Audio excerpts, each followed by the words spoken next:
On November 22, 1963, President John F. Kennedy was assassinated in Dallas, Texas.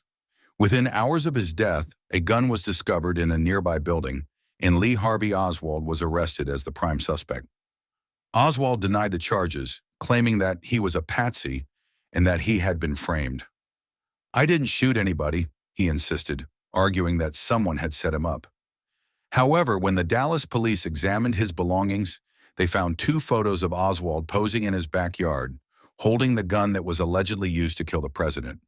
These photos seemed to directly link Oswald to the murder weapon, making the case against him appear very strong to the investigators. Despite this, Oswald maintained that the photos were fakes, asserting that his head had been superimposed onto someone else's body to implicate him. The following day, Oswald was killed while in police custody, which fueled speculation that the U.S. government was covering up the true story behind the assassination and potentially involving other parties in a conspiracy.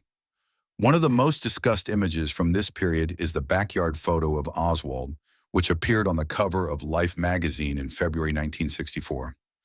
In the photo, the rifle Oswald is holding appears to have a telescopic sight, whereas in other publications, the scope is absent.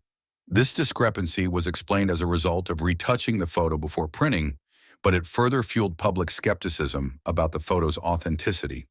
Hany Farid, a professor at the University of California, Berkeley, and a digital imaging forensic expert, has investigated the authenticity of this photo. Farid addressed several concerns: inconsistencies in lighting and shadows, Oswald's chin appearing wider than in other photos, the rifle looking shorter than the actual weapon used, and Oswald's posture seeming unstable while holding the gun. In the 1960s and 1970s, forensic experts conducted numerous tests to verify the photo's authenticity.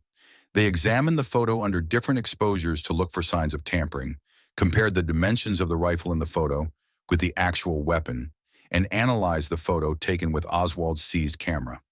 They found no evidence of manipulation. Modern analysis, including 3D modeling by Farid's team, also confirmed that the shadows, the shape of Oswald's chin, the length of the rifle, and his posture in the photo were consistent with Oswald's physical characteristics and the conditions known at the scene. Despite these findings, conspiracy theories persist. This may be partly due to people's difficulty in recognizing inconsistencies in lighting. A study by MIT professor Pawan Sinha demonstrated that people struggle to identify lighting discrepancies in images. In tests where participants were shown pairs of real-world scenes, one altered to include lighting inconsistencies, they identified the original image correctly only about 50% of the time. Extending the view time improved this rate to 70%, indicating that humans are not naturally adept at detecting such inconsistencies. Farid and his team used 3D modeling software to reconstruct the scene depicted in the photo. They created a model scaled to Oswald's height and weight, posed it to match the stance in the photo, and tested the balance with the weight of the gun. They used Oswald's mugshot for reference on his chin and nose shape, and adjusted the lighting until the shadows matched. The 3D model closely matched the original photo, showing that the shadows, chin shape, gun length, and posture were all physically plausible.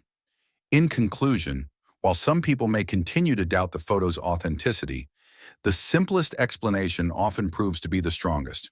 Farid suggests that if the photo had been manipulated in 1963, it would need to be so perfectly done that no evidence of tampering would be found even 50 years later. Thus, the most plausible explanation remains that the photo is genuine and not altered. Description.